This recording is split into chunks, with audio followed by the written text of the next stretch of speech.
Okay, so in the last couple of days, if you are scrolling through Twitter, Reddit, Facebook, or any other kinds of social media, more or less you are going to see this image right here. These images probably have become one of the most debated image in the whole gacha community.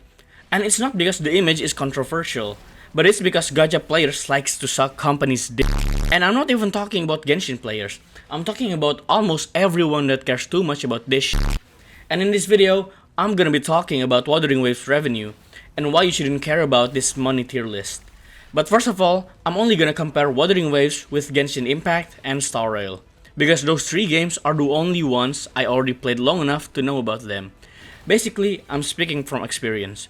And I'm not gonna filter anything, I'm just gonna say what I wanna say. So I'm gonna explain the polling experience from Genshin Impact, Star Rail, and also Wuthering Waves. For Genshin Impact, in the worst case scenario, you have to pull 90 times just to get a single 5-star character.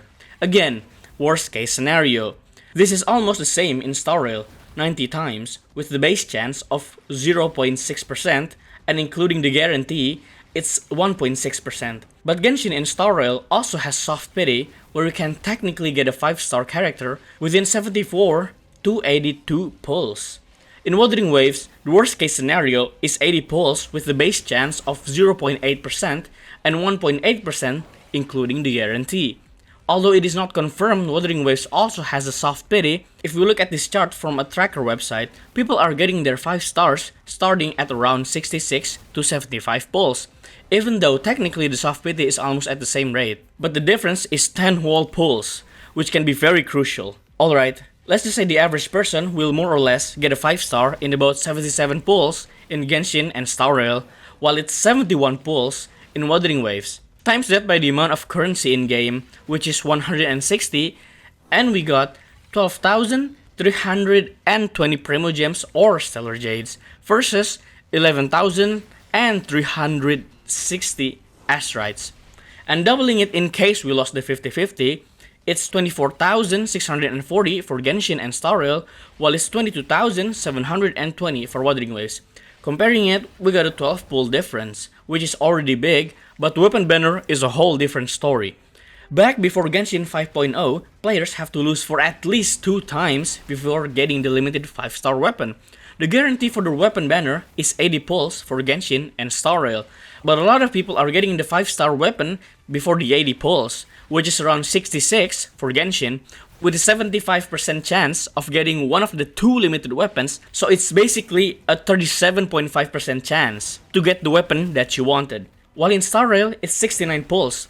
Although it looks like Star Rail got it so much worse, you have to know that it's 75% chance of getting the limited 5-star weapon instead of 37.5% chance in Genshin. So if you lose both the 37.5% in Genshin with the average 66 pull, we got 31,680 Primo Gems.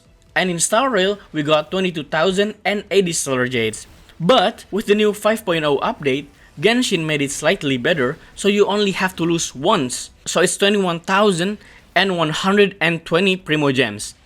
But remember, it's 37.5%, while in Star Rail, it's 75% chance. So it's technically better in Star Rail. And this is not even considering the abysmal old Genshin, where there is no pity in the Weapon Banner. Before 2.0, you can literally spend thousands of dollars and not get a single copy of the limited 5-star Weapon Banner. But that shit show is over and we got the new rates, so good for them. In Wuthering Waves though, it's a 100% guaranteed to get the 5-star limited weapon. Although it says hard pity is 80 pulls, most people get it around 71 pulls. So you only need 11,360 Astrites for the limited 5-star weapon, which is almost half of what Genshin and Star Rail needs. That is, if you lose the weapon. However though, Whales got it differently.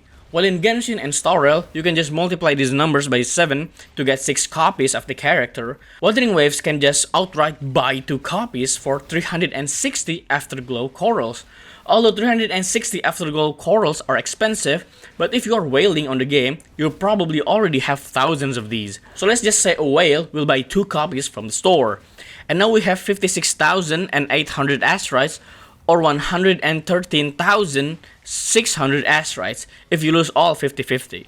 But what about the weapons? For the weapon, we can just multiply these by 5 and that's it.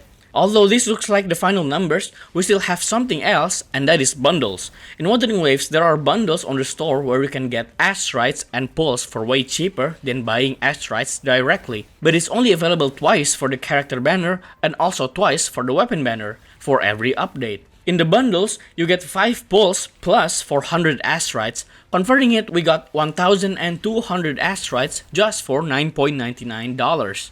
Which is far more cheaper by almost $10 in difference. So for Wuthering Waves, we can deduct both the characters and the weapons by 2,400 asteroids. And finally, we are gonna convert this into real life money, and I'm gonna use US dollars just for convenience sake. So I was about to make a long presentation on how ridiculous these numbers are. I mean, look at this. This shit isn't exactly healthy, bro. But it's taking too long, and I just want to get straight to the point. So here are the numbers. These aren't the exact numbers. What I mean is, there are a lot of different variables that can come into play, like getting double on 10 pulls, getting really unlucky and pulling the weapon above 66 pulls, or living in a different country where the price is really cheap. But these are the average numbers that a whale will probably have to spend on the game. The point of this video is, I just want to show how cheap it is to whale in Wuthering Waves. While in Genshin and Star Rail, for the characters, you have to spend $1,000 for 7 copies. It is much more cheaper for just $680 in Wuthering Waves. And it's not just the characters, but almost everything. So if you guys see this money tier list anywhere, whether or not Wuthering Waves is up there, or Genshin, or Star Rail, just be civilized. Don't use this shitty list as a weapon to shit on people, but use it as a reminder that spending on Wuthering Waves is so much cheaper than Genshin or Star Rail. It is just so dumb seeing people commenting, the devs are lazy or don't care about the players, when the truths are the opposite. Anyway, thank you so much for watching this video. Don't forget to leave a like, comment, and subscribe. And if you want to look at the full math, I'll put the link on the description down below. And also, if you are curious about what I'm doing here, go ahead and click the video on the left. And once again, thank you so much for watching this video, and goodbye.